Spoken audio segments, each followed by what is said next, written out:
right, welcome back to Sunrise Daily, continuing our focus on Taraba politics. Now, we do have Senator Emmanuel Bwacha, who is the governorship candidate of the APC in Taraba State. Good morning. Thank you for coming on today. Good morning, Chamberlain. Thanks for having me. Well, you know, even up until yesterday, some days ago, we still read how they claim to have suspended you, some members of your party, after the several court battles that you've had. In fact, the PDP, some of them say, well, you may have survived some of those cases, but this time around, they won't let you survive. They will make sure that they defeat you at the polls. Are you going to be able to weather the storm this time? A plethora of desperate moves occasioned by fear of my person being in this race. And it started long ago. And I can assure you, on each front, I have emerged victorious. And the story will be the same on Saturday, the 18th of this month. But can you afford to go into this election with several key persons in your party not supporting you? Because, I mean, in politics, they say, look, any support is welcome from any quarters. But if you have these key persons coming into the election not supporting you, that could count for something. Some say, look at what happened in this last presidential elections. It could happen again. Well, those who are not supporting me, I will rather say they are bad losers. They are those who lost out in the primary election. And in the spirit of a contest like this, it is better to accept results as they come. Unfortunately, it's become very typical of the African scenario that people don't want to accept losing elections. The people you say are key players in the APC, I am yet to understand them. Which of them specifically? And then I can take you into a historical excursion of his political exploit. Well, I'm not sure you have all the time to do that, but you already know those who took you to court. You have your colleague senators, you have the candidates of the APC in Taraba State, DSK, who says no, they will not support you because you didn't do what you're supposed to do, that the party is imposing you on them and they will not have it. And so this election may be dicey for you. I don't see how this election will be dicey if I was able to deliver my senatorial district to the APC. Both the House of Representatives, one subsisting, and the Senate. That is the only zone that the APC won. Ask my colleague who also took me to court what was his showing. He couldn't win because he is not at home, he's not on ground. So I am very confident of those I'm working with in the state. I know the key players that came with me from the PDP to the APC. And naturally, you should expect that spirit of envy or intolerance when you see that somebody that has the capacity to win an election that you couldn't have and is given the opportunity to run. Naturally, you become offended, priding as somebody who had been there, as a landlord, so to speak. Well, I think that is the prevailing situation or circumstance. Delivering a senator, a House of Rep member is not enough for the governorship. You need more than that. The message I'm passing here is I am home and dry. I am consolidated at home, willing to face adversaries outside. You must prepare at home before you go out for battle. And I think that's what Chamberlain is trying to emphasize, the fact that, you know, even at home, it would seem that key stakeholders are not at home with you. And if a house is divided against itself, the question is, how is it going to stand? Unless, of course, you're dependent on a support base outside of your own political party. My entire support is premised on local politicians. I am not an Abuja-based politician. Many of them who are loud in Abuja and are absent at home are there and appear to be heard more than those of us that are with the people at home.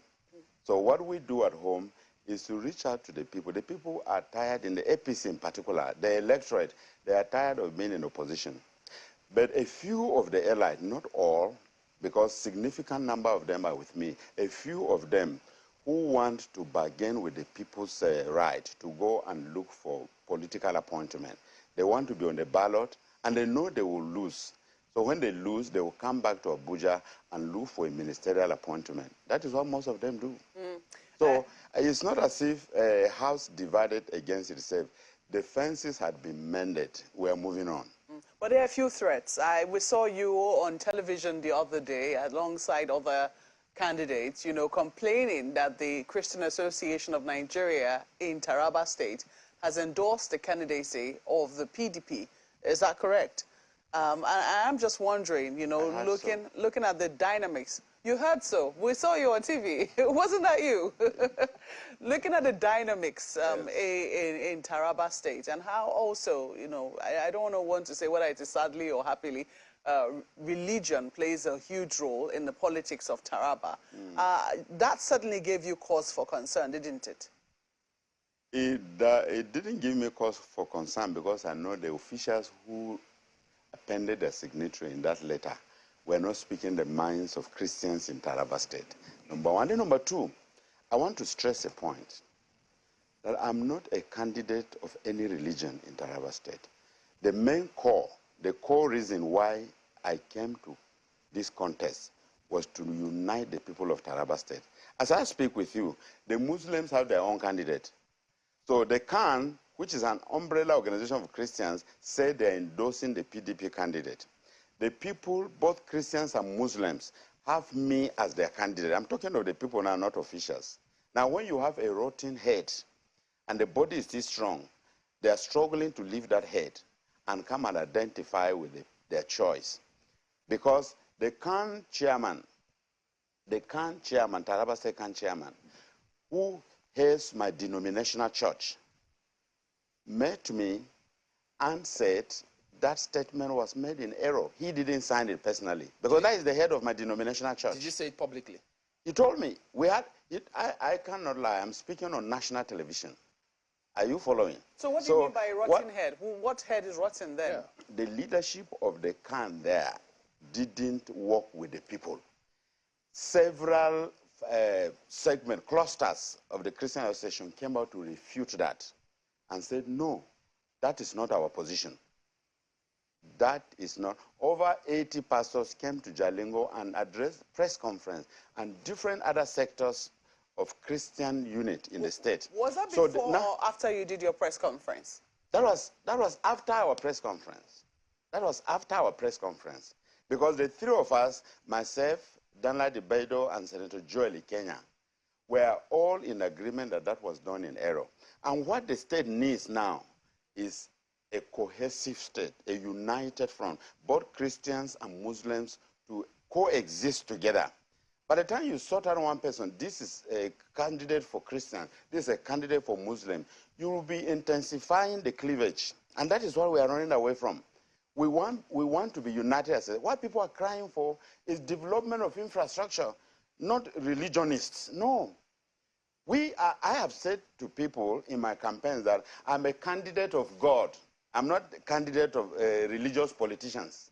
There are religious politicians who use religion, and it is available in all the two religions, both the Muslims and Christians. So are you suggesting that even though you describe them derogatorily, are you saying that people will not listen to them as much as they think they will be listened to because they're still in those positions? I am speaking the minds of larger segment of Christians in Taraba State.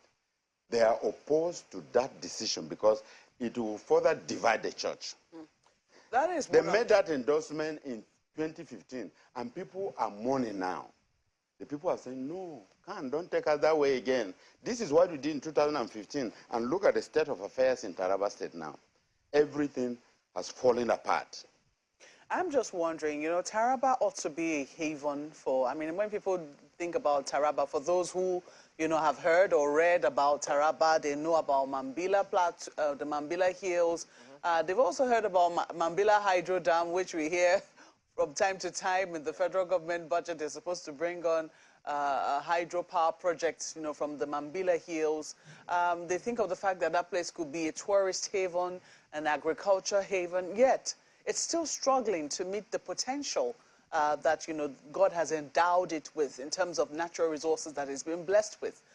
Do you intend to explore the path of tourism and bring in, you know, the people to Taraba? If you do, if it's one of the plans that you have, how do you intend to achieve it for Taraba State? Actually, that is what informed one of the key goals that informed my emergence. Besides the tourist potential, there are natural mineral resources that Taraba is endowed with that we have no reason to be begging the federal government for allocation monthly.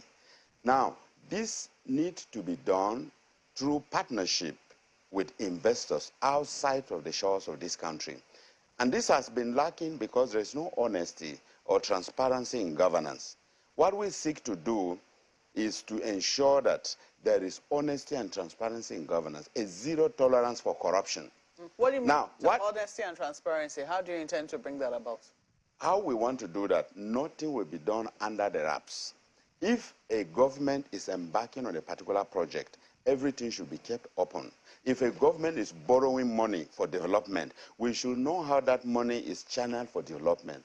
But our worry is when money is borrowed and the money disappears into private pockets.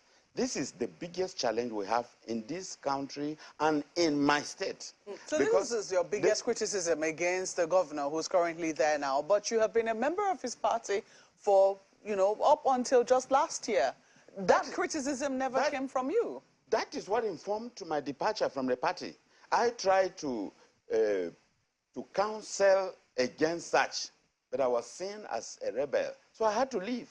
In the twilight of his governorship? Sure, sure.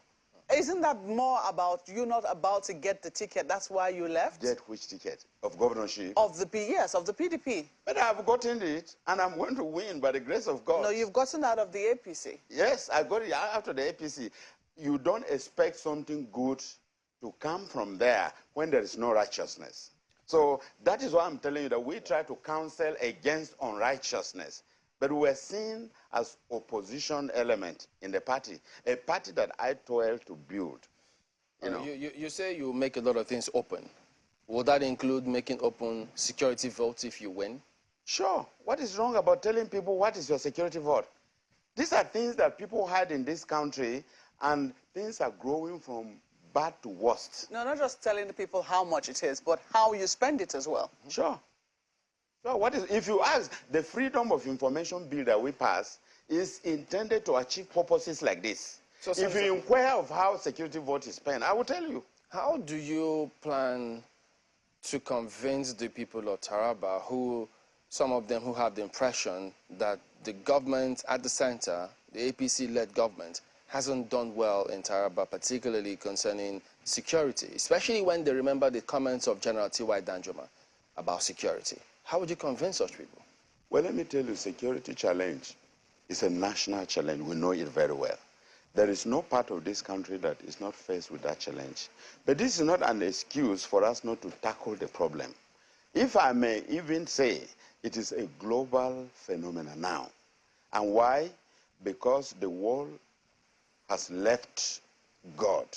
And that is why evil is prevailing in the world. But coming to Taraba State, the presence of the APC in the center is there, and I can tell you for free that that is what informed my movement to the APC. Look at the EB Bridge.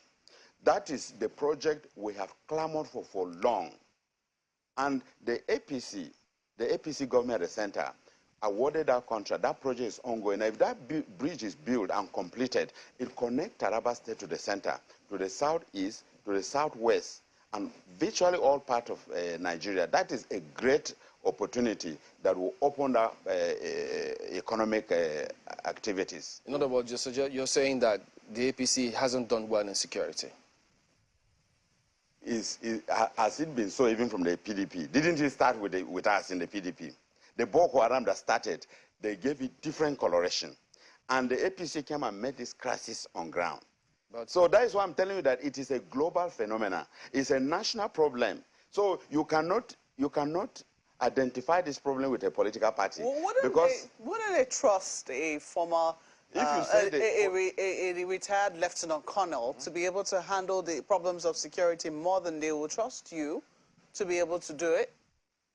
Than to a security problem. Yes. Is security the problem of Taraba now? It's under development and primitive accumulation. Security now is not a major problem of Taraba State, it's the major problem of Nigeria.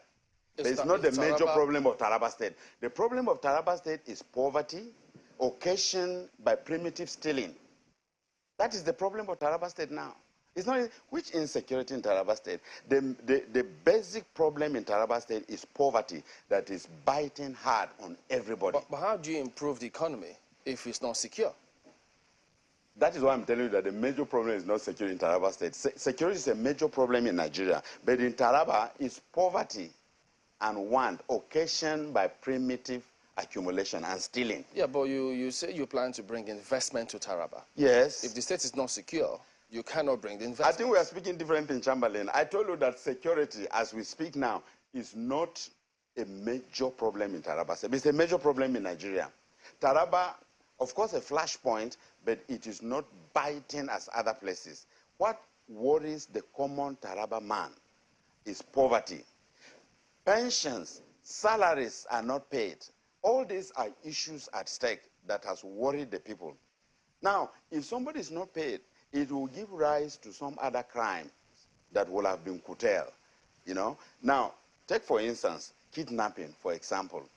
All these are product of poverty. You know, the youth are not engaged, many of them in their numbers. And there are many things that would have been done.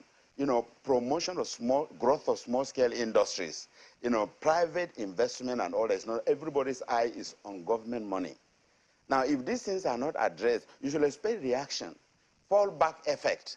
And that is why these small security challenges, we come across them because they are product of mismanagement and corruption. So I am just wondering, I mean, apart from the endorsement now that has been given by CAN, and you've spoken extensively on that, we also see that the Labour Party, which has gained significant ground also in your state, has endorsed the PDP candidate. Which Labour Party? Which Labour Party? Taraba State. You don't consider the Labour Party evangelist? If I may ask you, who is the candidate of the Labour Party in Taraba State? It's Senator Joel Ikeyam. It is the other splinter group who felt defeated. It's just like what we are facing in the APC. It's all over. I told you there's a typical Nigerian character trait. Somebody who loses election, oh, I refuse, I do not agree. It's very typical of Nigerians. Yeah, but interestingly, the splinter group is not even endorsing you. They're endorsing the PDP candidate. Doesn't that say something about, you know, your chances? We will see all of that on Saturday. Whether that endorsement will translate to vote. Are you following? We will see all that on Saturday. Let's bring in our colleagues from Lagos. Yeah, Senator Bwacha, I'm interested in your candidacy yet again. A few days ago, a federal high court ordered INEC not to delist your name from its list of candidates for the APC. But then again, even though you have emerged in that manner, I wonder if you have enough, objectivity within you to ask how the Federal High Court has the powers to interpret the order of the Supreme Court, which had nullified your candidacy initially, because the Supreme Court is the highest court of the land.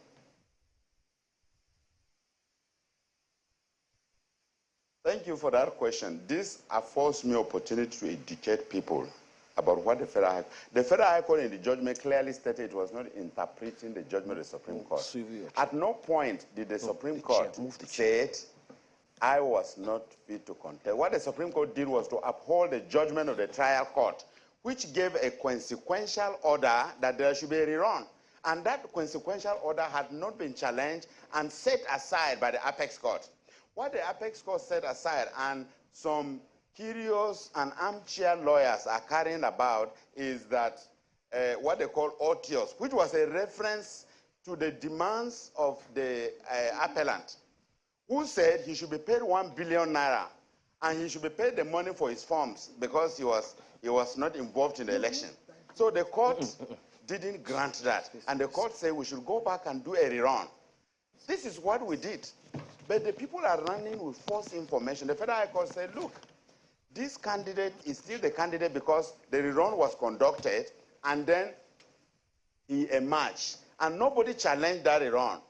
INEC had enlisted him. But while I was in Taraba State, the story the opposition, the PDP was doing, because the PDP is so afraid of me that what they do is to blackmail. They were saying, I'm not on the ballot, I'm not on the ballot. But I was in the trenches campaigning. So I had to call the INEC chairman. I couldn't get him. I asked my lawyer, go and check up, because so that they don't take you from 18. You know, in football, somebody can take you from 18. So they went to court, find out from INEC.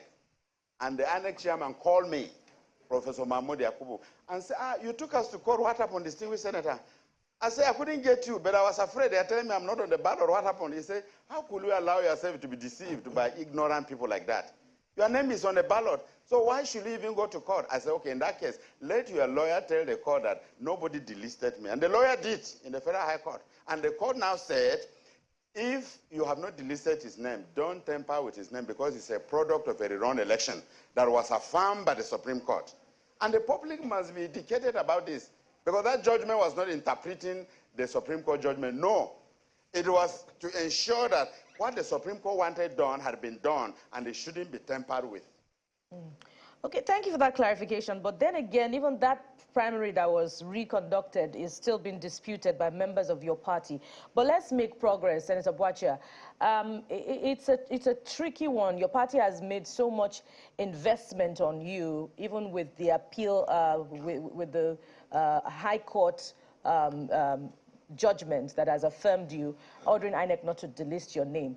But then again, it is the PDP that has won the presidential election in the party. So what's the justification for such a high premium that has been placed on your candidates in the first place if you were not able to deliver, the presidential election to the APC in the state? I delivered to the APC in my zone, number one. And then number two, remember in the presidential elections, a lot of issues were at play. For me to even deliver my zone, it was a tug of war. Because the issues that came up in the presidential elections are no longer there. Remember, religion also played a key role. You know, Peter Obi made some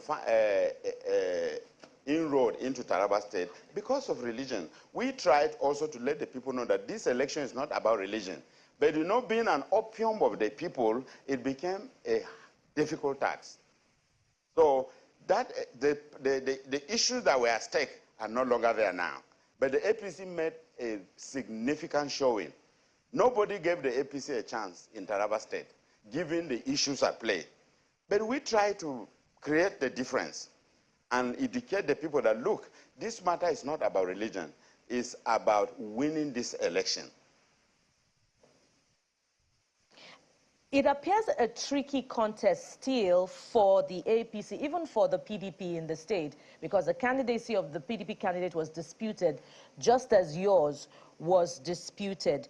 For instance, the PDP lost Taraba North to the APC. Right. Yet again, the PDP carried the day in the presidential election. If you look at the results of the National Assembly elections also, the PDP won some House of Representatives seats, but won also 2 out of the 3 senatorial elections. So it appears that, all of the disgruntled elements may be working at cross purposes for the APC and the PDP in the state. So it appears that the election could go either way, despite how confident you are that you're going to win in this in Saturday's election. So to what extent do you think the division will affect your chances in Saturday's poll?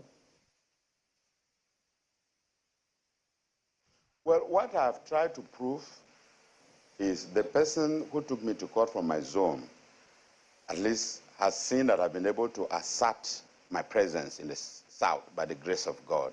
In the North, a lot of issues were at stake. The candidate of the APC in the North emerged under very controversial circumstances. And it is said that the voting pattern in the North largely were protest vote, And in the Central, which is still a subject of litigation, we are working to find out what happened about the Beavers operation in Central Taraba. And this is in court. Our candidate is in court because the way the voting was carried out, even the person who won himself knows that it's not yet an Uhuru. It's not time for party yet, because we are wondering how there could be accreditation without people. And it's showing, technology has gone far. It's not time for you to go and sleep when you reek, because the facts are there and they will tell you. So in the House of Representatives election, we have 3, and the PDP has 3. So in the Senate election, I can tell you for free, we were trusting God that we were going to win the whole 3 senatorial districts, except for the controversies surrounding the emergence of some of these candidates. And it's very common, we know, in our politics, that when you feel somebody that has a lot of controversies surrounding him, the people will naturally react. Just as you say that some people were not satisfied with me, but the question is, those who are not satisfied with you, do they carry that grace to be able to turn the table against you? That is the question. Because if you are dealing with wrong people, then you definitely reap it. But if the wrong people are not on your side, you have nothing to worry. You can go and sleep. Well, that is what happened in the Taraba election, in the national and presidential election. Well, Senator Bwacha, there is an allegation by your party of plans by your own opposition to rig the elections on Saturday. It was contained in a press briefing which was given by one of the members of your party in Taraba State. To what extent can you confirm that to be true, and what have you or your party done about it? Well, we have been communicating and informing the security agencies. We have information that violence will be used in this election. 2 days ago, we intercepted a candidate of the State Assembly with arms. The people called the military. Before they came, he sped off. And the youth followed up. He left the scene. And the guns, assault rifles, were seen in the vehicle. And we are told that Okari, which is the home base of the candidate of the APC, they are going to unleash violence. We have all informed the military to be on the watch out. So we are waiting to see how much they will go. As for the PDP, there is no doubt they have lost confidence of winning this election, because if you look at the blackmail surrounding my candidature, it's all emerging from the PDP. From day one. Senator Yusuf, I'm going to come to that. You know, when you have enemies from within, people that are working for another party, DSK openly declare for the PDP candidate. And we alerted the world that this man is working with the opposition. In fact, it was alleged that it was the governor that bought him the form to contest. In fact, the common man in the street in Taraba is aware of this. Allegation, Yusuf, as you said. Allegation, that's right. All Yusuf recently also joined in the fray, because if it is not me, let the roof collapse on all of us. That is the position. As we did ask, if a house is divided against itself, can it stand? But you say this Saturday will give us all the answers we're looking for. By the grace of God. We thank you for coming on, and all the best. I thank you for giving me the opportunity to educate the people about the underground, the undercurrents, All right, Senator Emmanuel Bwacha is the governorship candidate for the APC in Taraba State. We will be back in just a moment. Stay with us.